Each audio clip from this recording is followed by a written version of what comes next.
जब भी यूपीएससी की बात होती है तो सबसे पहला नाम दिल्ली का आता है। दिल्ली आज से ही नहीं बल्कि कई दशकों से यूपीएससी की तैयारी का गढ़ माना जाता है। आमतौर पर ऐसा माना जाता है कि यदि यूपीएससी की सीरियस तैयारी करनी है तो दिल्ली से बेहतर जगह तो कहीं नहीं है। इसके पीछे कई कारण हैं, जैसे कि यहाँ मौजूद बेहतरीन कोचिंग संस्थान, यहाँ रहने की व्यवस्था, यहाँ की लाइब्रेरीज और सबसे महत्वपूर्ण यहाँ का माहौल।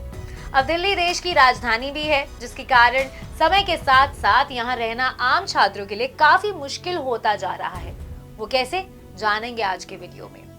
नमस्कार, स्वागत है आपका प्रभात एग्जाम के YouTube चैनल पर। ये एक ऐसा प्लेटफॉर्म है जहां आपको मिलती है सभी कॉम्पिटिटिव एग्जाम से जुड़ी महत्वपूर्ण जानकारियां, जो आपको किसी भी एग्जाम में सफल होने में काफी मदद कर सकती है। अगर आप हमारे YouTube चैनल पर पहली बार आए हैं तो हमें लाइक और सब्सक्राइब जरूर कर लें और हमारे लेटेस्ट वीडियोस और अपडेट सबसे पहले आप तक पहुंचे इसके लिए बेल आइकन को प्रेस करना भी ना भूलें। तो आइए शुरुआत करते हैं आज की वीडियो की, जो है क्या एटीएम बन गए हैं मुखर्जी नगर के छात्र। दिल्ली का मुखर्जी नगर, ओल्ड राजेंद्र नगर, करोल बाग और इसके आसपास का इलाका यूपीएससी कोचिंग सेंटरों का हब है। अधिकांश कोचिंग संस्थानों की शाखाएं 24 घंटे खुली रहती, लाइब्रेरियां, परीक्षा की अनुकूल प्रतिस्पर्धी माहौल, ये सब यहाँ होने की वजह से देश भर से युवा यहाँ आते हैं। एक रिपोर्ट के अनुसार लगभग 1 लाख से अधिक छात्र इन इलाकों में रहते हैं और यूपीएससी की तैयारी करते हैं। लेकिन वो कहते हैं ना कि यूपीएससी की तैयारी करना कोई आसान काम नहीं है, और ये बात एस्पिरेंट्स को यहाँ आते ही समझ में आने लगती है। सबसे पहली समस्या आती है घर लेने की। इन इलाकों में पीजी, हॉस्टल या रूम पर ब्रोकर्स का कब्जा है। दिल्ली में बिना ब्रोकर्स के रहने के लिए जगह तलाशना बहुत ही ज्यादा मुश्किल है। छात्रों में 50% से लेकर 100% तक वो लोग ब्रोकरेज चार्ज लेते हैं, लेकिन 3 से 4 महीने में उन्हें इतना परेशान कर दिया जाता है या फिर ऐसा रूम दिया जाता है कि वो खुद ही छोड़कर चले जाते हैं। छात्रों से रूम इसलिए भी खाली कराना होता है कि उसी रूम को उन्हें दोबारा ब्रोकरेज चार्ज मिल सके। यहाँ रहने की सुविधाएं तो बहुत हैं, लेकिन बहुत महंगी है। बिना खिड़की वाले बॉक्स जैसे कमरे का किराया 7,000 से 23,000 तक हो सकता है। ऊपर से ये कमरे इतने संकरे होते हैं कि कोई दूसरा यहाँ ठहर ही नहीं सकता। आसान शब्दों में कहा जाए तो इन इलाकों में ब्रोकर्स का राज है। ब्रोकर्स की फीस साथ में डिपॉजिट और किराया गिना जाए तो ये काफी महंगा पड़ जाता है। जिस क्षेत्र में क्लासेस स्थित है वहाँ सामान्य आर्थिक स्थिति वाले छात्रों के लिए रहना आसान नहीं है। अब बात करते हैं खाने की। वैसे तो दिल्ली देश की राजधानी है जहां हर तरह का खाना अवेलेबल रहता है, लेकिन ये यूपीएससी के एस्पिरेंट्स के लिए उतना आसान नहीं है।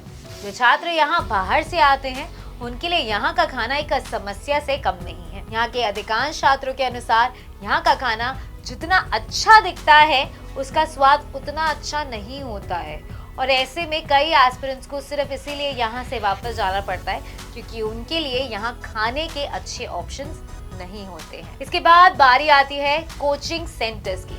यहाँ आने के लिए छात्रों को आर्थिक रूप से काफी तैयारी करनी पड़ती है। मुख्य विषय के तौर पर गिने जाने वाले सामान्य अध्ययन की 10 महीने की कोचिंग फीस कम से कम 1,20,000 से 1,80,000 रुपए तक जाती है। इसके अलावा अधिकांश छात्र वैकल्पिक विषय की कोचिंग भी लेते हैं, जिसकी फीस 10 से 50,000 तक होती है। कुछ छात्रों को अलग से सिविल सर्विसेज एप्टीट्यूड टेस्ट यानी कि सीसैट की कोचिंग भी लेनी पड़ती है। इन्हें जोड़ दें तो एक छात्र 1 साल का खर्च मोटा मोटा 3 लाख रुपए तक करता है। दिल्ली में तैयारी करने में एक समस्या और आती है, और वो है स्वास्थ्य की। और ना सिर्फ शारीरिक बल्कि मानसिक स्वास्थ्य भी काफी प्रभावित होता है। शुरुआत में ये उतना मायने नहीं रखता है, लेकिन समय के साथ सामाजिक दबाव, पैसे की समस्या बढ़ती जाती है क्योंकि आपको कुछ असफलताएं मिलती हैं, आपकी उम्र के लोगों या दोस्तों को अच्छी जगह नौकरी मिली होगी और आप अभी तैयारी कर रहे हैं, जिससे कई लोग तनाव महसूस करते हैं। Indian council of medical research के एक सर्वेक्षण के अनुसार भारत भर में 12 से 13% छात्र मनोवैज्ञानिक, भावनात्मक और व्यवहार संबंधी समस्याओं से पीड़ित हैं। तैयारी के लिए एक स्थिर और स्वास्थ्य माइंडसेट सबसे जरूरी है। लंबे समय तक परिवार और दोस्तों से दूर रहना पड़ता है। इस स्थिति में कई लोग अकेलापन महसूस करते हैं। यही मानसिक तनाव अक्सर छात्रों को गलत कदम उठाने के लिए भी प्रेरित करता है। प्रतियोगी परीक्षाओं की तैयारी करने वाले छात्र हमेशा अपने प्रदर्शन को लेकर चिंतित रहते हैं। सफलता और करियर बनाने की चिंता रहती है। यूपीएससी जैसी परीक्षाएं बहुत लंबी होती हैं, जिसमें धैर्य की जरूरत होती है। कुछ छात्र हताशा और अवसाद में आ जाते हैं और कुछ नशे की ओर चले जाते हैं। ये सब तो बात हुई आपके पहले साल की, और अगर आप पहले साल में सफल नहीं हो पाते हैं तो आपको इन्हीं परिस्थितियों से दोबारा जूझना पड़ सकता है। तो अगर आप भी यूपीएससी की तैयारी करने के लिए दिल्ली आने की सोच रहे हैं तो ये फैसला करने से पहले इन सभी पहलुओं पर जरूर गौर कीजिएगा। तो अगर आपको हमारा ये वीडियो पसंद आए, अपने दोस्तों के साथ जरूर शेयर करें, और अगर आपके पास हमारे लिए कोई भी सवाल है तो उसे कमेंट सेक्शन में लिखकर हमें जरूर बताएं। जल्दी आपसे फिर मुलाकात होगी एक नए टॉपिक पर, एक नए वीडियो के साथ।